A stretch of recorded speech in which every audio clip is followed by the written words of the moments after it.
Hello everyone, my name's Tyler, and today we're going to be talking about heredity in our genetics section. Heredity describes the process of how traits are passed from parents to offspring. Here's our lesson overview for this video.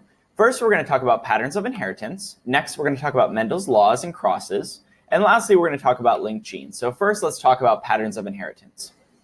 Genotypes is the genetic code that an organism has within it, both alleles from either parent. And then the phenotype is the actual appearance that you see. So as you can see here, we have a couple different crosses, and we have both yellow peas and green peas.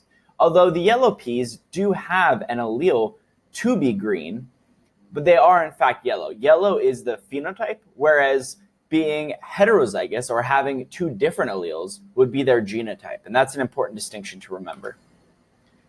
Now let's mention homozygous versus heterozygous. So as I mentioned in the last slide,